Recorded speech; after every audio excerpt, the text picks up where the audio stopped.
Hi everyone. Today in this video we are going to discuss about torsemide, how this drug acts and what are the pharmacological actions, drug interactions and side effects of torsemide. What is torsemide?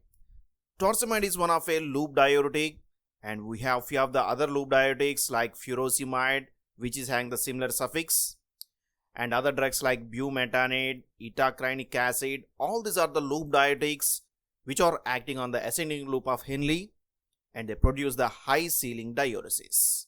But among them, torsemide is one of the long acting loop diuretic which can be used in case of swelling as well as body volume accumulation which are associated with the renal failure or congestive heart failure. In such conditions, torsemide can be given in order to increase the diuresis. So today in this video, let us see how this drug acts, what is its chemical nature, side effects and drug interactions. What is the structure of torsemide? Torsemide is a loop diuretic and it is having a structure like this. Apart from the other diuretics, interestingly this drug is having one of the functional group, that is the sulfonyl urea. Urea moiety is attached with the sulfonyl group, so it is called as sulfonyl urea. So when we write the IUPAC name, the suffix is ending with the sulfonyl urea. Now on the nitrogen of the urea, one of the group is the isopropyl group and another one is the pyridine group. So since isopropyl is starting with the letter I, we can start the numbering here 1 and this is third. Now first position it is having a isopropyl group and third position it is having the pyridine ring system. But this pyridine is attached by third position, so pyridine 3-yle, and it is attached at the third position. So 3-pyridine 3-yle. But this pyridine is further attached with an aniline moiety at the fourth position.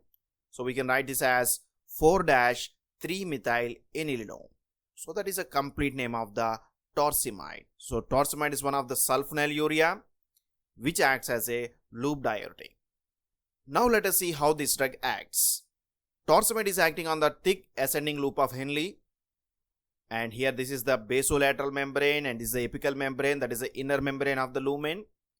Now within the lumen the filtrate is having the so many number of ions like the sodium ions as well as it's also having potassium ions and chloride ions.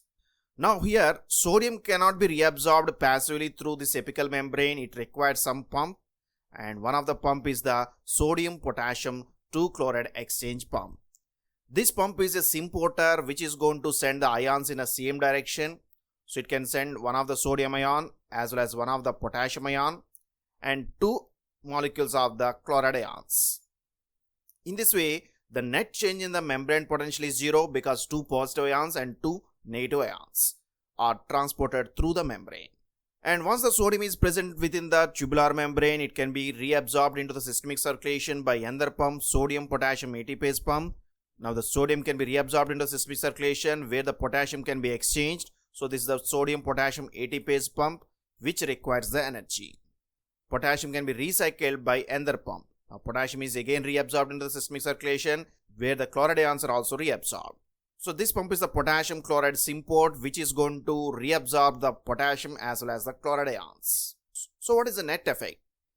At the thick ascending loop of Henle, sodium and chloride are reabsorbed and potassium is just recycled.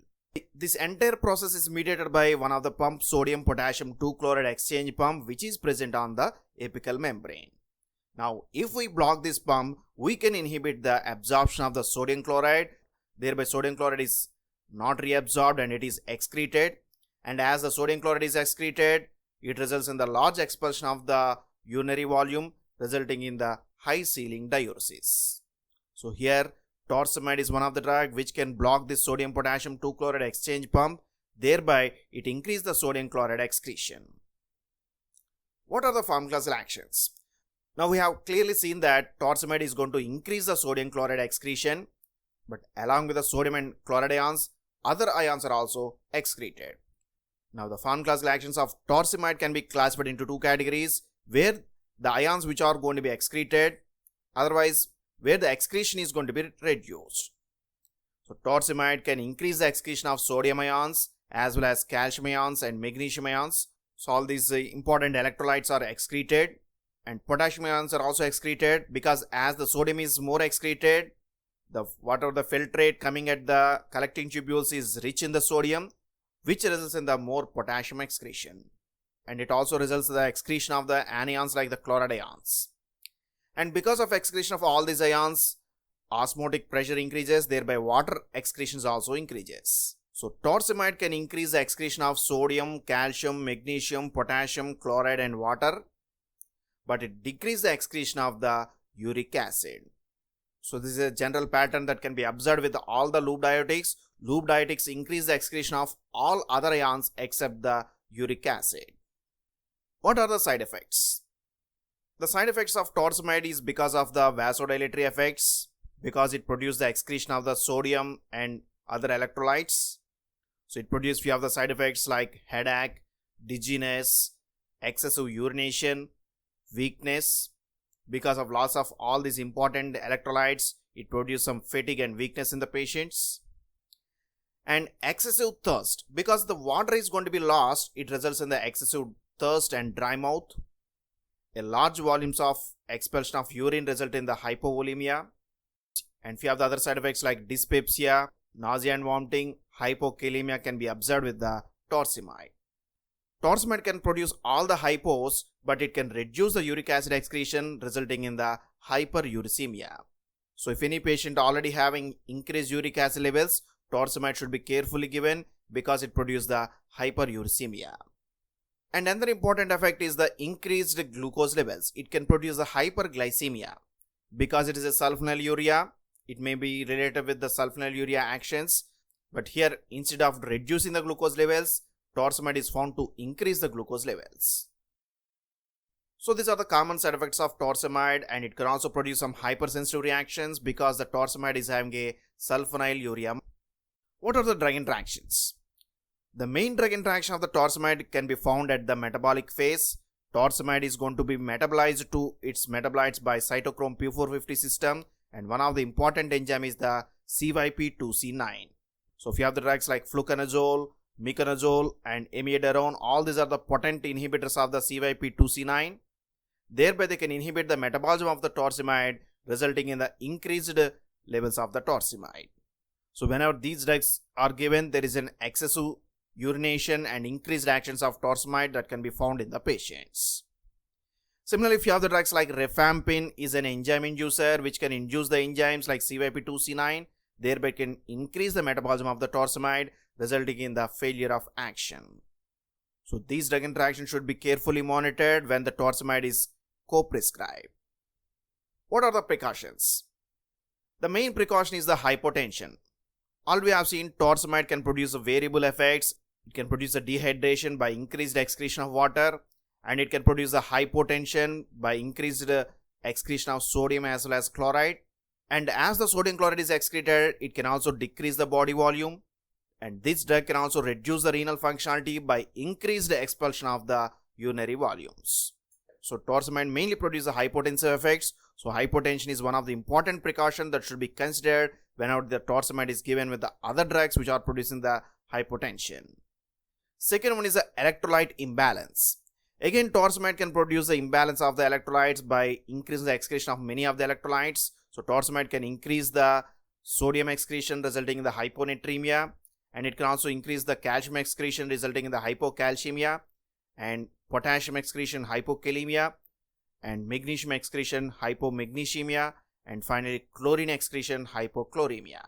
So all these hypo conditions are produced by torsemide, which can produce some electrolyte imbalance, which may result in few of the cardiac arrhythmias, weakness, fatigue in the patients, which should be carefully monitored. And third important precaution is the ototoxicity. Torsemide can increase the ototoxicity, and it can precipitate the tinnitus, some buzzing noise in the ears, as well as some hearing loss. This side effect is also observed with other drugs like furosemide, and this side effect may be related to their action on the sodium potassium 2-chloride pump, which is present on the inner ear. So whenever other drugs are co-prescribed, such as aminoglycosides, because aminoglycosides can also produce the ototoxicity, and this ototoxic effect produced by aminoglycosides is further enhanced by torsemide.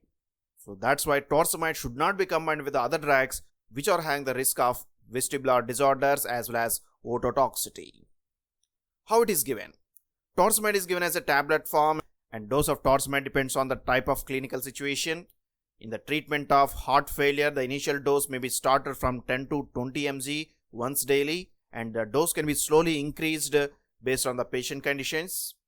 Similarly, in the chronic renal failure, the initial dose starts from 20 mg once daily, and in the liver cirrhosis, the dose may be started at the 5 to 10 mg once daily. So that's about the torsemide. Torsemide is one of a long-acting loop diuretic which belongs to pyridinyl sulfonylurea, and because of this sulfonylurea moiety, it can produce the hypersensitive reactions and can also increase the glucose levels, resulting in the hyperglycemia. This drug inhibits the sodium-potassium 2-chloride exchange pump on the apical membrane of the ascending loop of Henle. Thereby it can inhibit the reabsorption of sodium and chloride ions. Therefore, this drug increases the sodium chloride excretion. Along with the sodium chloride, it can also increase the excretion of other ions like the potassium, magnesium, calcium, chloride ions and water. But it will reduce the excretion of uric acid. So this drug can be used in the conditions where there is excessive body volume resulting in the swelling, which may be associated with heart failure or renal failure. In such conditions, torsemide can be given to increase the urination and urinary volume. But hypotension, electrolyte imbalances and ototoxicity are the important precautions that should be considered whenever torsemide is going to be prescribed. So that's about the torsemide. Hope you have enjoyed this video. If you like this video, please subscribe to our channel. Share this video with your friends. Post your comments in the comment box. Thank you for watching this video.